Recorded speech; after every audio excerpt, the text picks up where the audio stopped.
एक पक्षी था जो रेगिस्तान में रहता था, बहुत बीमार, कोई पंख नहीं, खाने पीने के लिए कुछ नहीं, रहने के लिए कोई आश्रय नहीं था। एक दिन एक कबूतर उधर से गुजर रहा था। उस बीमार और दुखी पक्षी ने कबूतर को रोका और पूछा, तुम कहाँ जा रहे हो? उसने उत्तर दिया, मैं स्वर्ग जा रहा हूँ। बीमार पक्षी ने कहा, कृपया मेरे लिए पता करें, मेरी पीड़ा कब तक समाप्त हो जाएगी? कबूतर ने कहा, निश्चित ही मैं पता करूंगा। कबूतर ने इतना कहकर बीमार पक्षी से विदा ली। कबूतर स्वर्ग पहुंचा और प्रवेश द्वार पर देवदूत को बीमार पक्षी का संदेश दिया।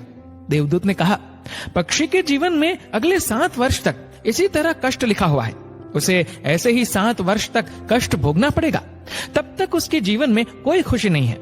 कबूतर ने कहा, जब बीमार पक्षी ये सुनेगा तो वह निराश हो जाएगा, क्या आप इसके लिए कोई उपाय बता सकते हैं? देवदूत ने उत्तर दिया, उससे कहो कि इस वाक्य को हमेशा बोलता रहे, इन सब के लिए भगवान तेरा शुक्र है।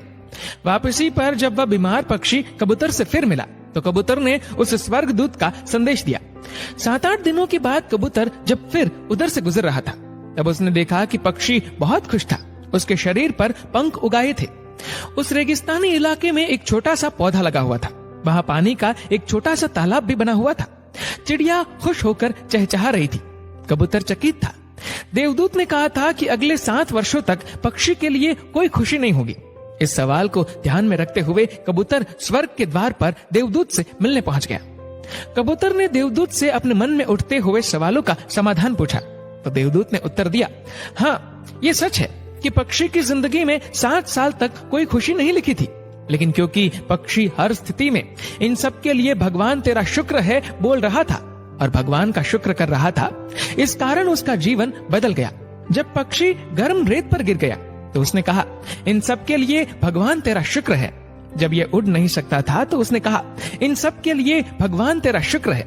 जब उसे प्यास लगी और आसपास पानी नहीं था तो उसने कहा, इन सब के लिए भगवान तेरा शुक्र है।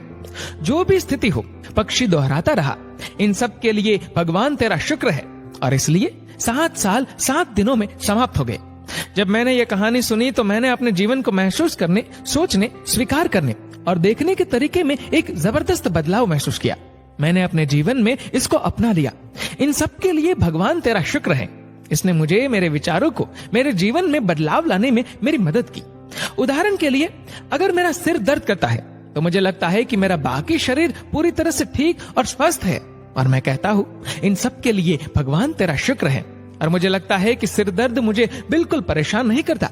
इस भगवान के शुक्राने का मेरे जीवन पर वास्तव में गहरा प्रभाव पड़ा। मुझे लगने लगा कि मैं कितना धन्य हूँ, मैं कितना खुश हूँ, जीवन कितना अच्छा है।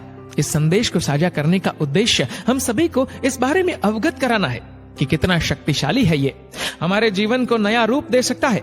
इसलिए आभारी रहे हर चीज के लिए, उस परम पिता परमात्मा के, और अपने दृष्टिकोण में बदलाव देखे।